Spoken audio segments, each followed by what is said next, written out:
وثانيا نقف جميعا لنحيي المنتخب المغربي بطل.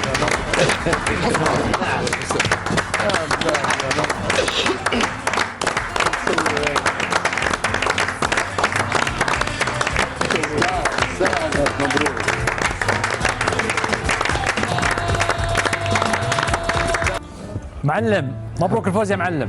مبروك يا كابتن خالد، مبروك للجميع، مغاربه وغير مغاربه، مبروك لينا جميعا جميعا جميعا.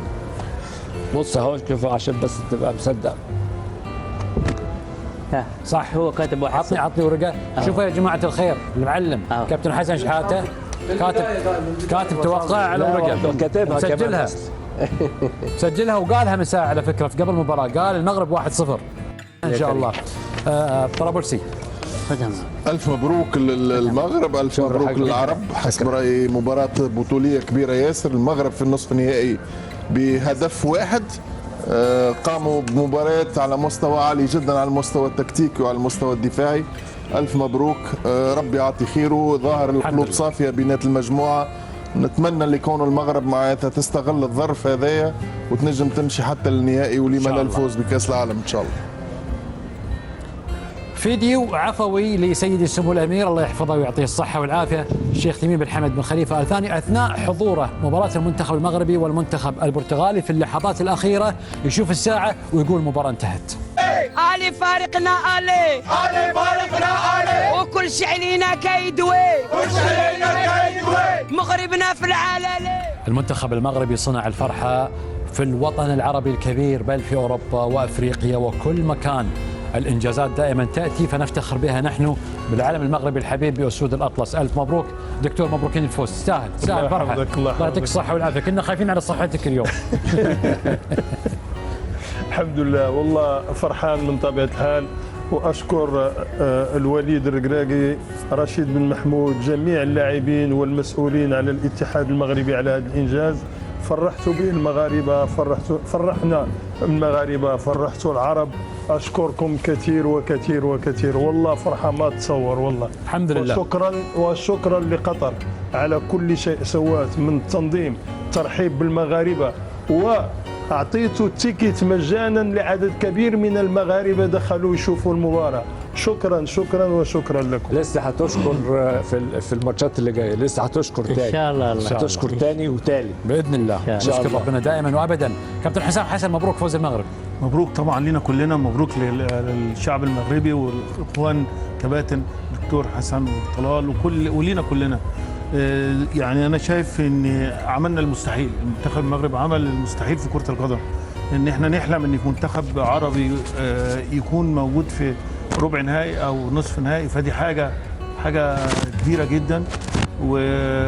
وانا عايز اقول كل الناس نسيت يعني صاحب القرار، يعني واللعيبه تعبت، الجهاز تعب، ولكن في واحد كان ممكن يتهاجم بشكل كبير وهو صاحب القرار. يعني كلنا ممكن نختلف معاه ان هو غير المدرب اللي وصل المنتخب المغربي لكاس العالم.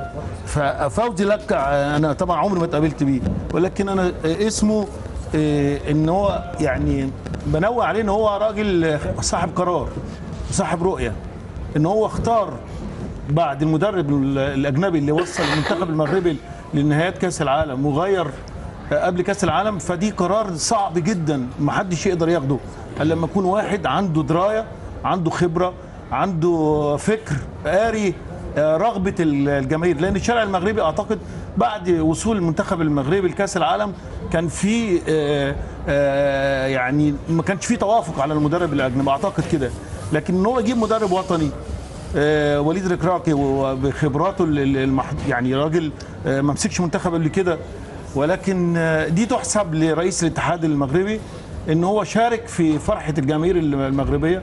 بحب اقول بس انوع على كده، لكن مبروك وان شاء الله المنتخب المغربي في الفاينل، ويكفي ان هو وصل لاربع فرق ان هو ان شاء الله يبقى في الترتيب احسن 3 منتخبات في العالم ان شاء الله. ان شاء الله. عادل سليمي مبروك. الله يبارك فيك، الف مبروك، مبروك المنتخب المغربي، مبروك طلال، مبروك دكتور. اكيد انه كلنا نفتخر بمنتخب المغرب، هو مونديال العرب ومنتخب عربي في نصف نهائي، مش ممكن ان نحلم اكثر من هذا، وان شاء الله انه يوصل للنهائي باذن الله. واكيد انه في الانتصارات كل القرارات اللي كانت قبل المونديال كلها صحيحه تولي. نعم. وهذا اللي انا مع كابتن سامي انه احنا في موجه من النجاح، ان شاء الله المنتخب المغربي يستغل الموجه اللي بتاع النجاح هذه ويكمل لبعيد، لانه عنده امكانيات. المنتخب الوحيد اللي ما انهزمش، المنتخب الوحيد اللي قبل هدف واحد وكان ضد مرماه. اكيد انه في المستوى هذا اكيد منتخب عنده انضباط تكتيكي كبير، عنده جرينتا، اكيد يستاهل كل خير انه يوصل للنصف النهائي، ولما لا يوصل للنهائي ان شاء الله. الف مبروك مره ثانيه، وممكن الحلمه ما زالت متواصله ان شاء الله. بشار، مبروك الفوز.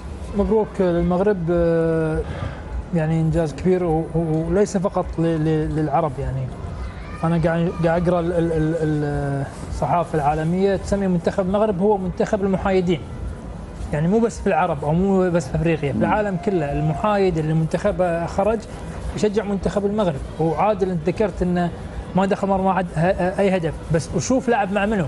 كرواتيا، بلجيكا، اسبانيا والبرتغال. هو اصعب طريق. الروح القتاليه للاعبين على ارضيه الميدان كانت رائعه جدا. ثانيا اعتقد على ان ما يجب الاشاره اليه هو المستوى الذي ظهر به اللاعب عطيه الله، وكذلك اللاعب علي فارقنا علي فارقنا علي فارقنا علي فارقنا علي وكل شيء علينا كيدوي مغربنا في العلالي ومغربنا في العلالي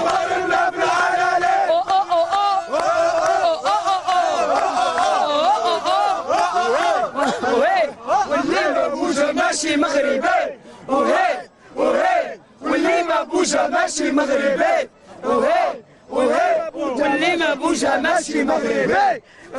ايش اللي صار؟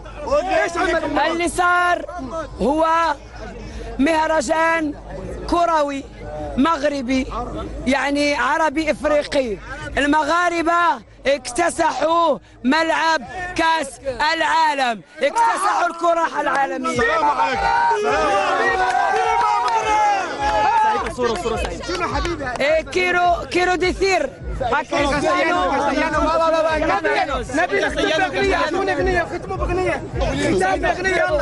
العيون عينية والساقية الحمرانية والواد وادي يا سيدي والواد وادي.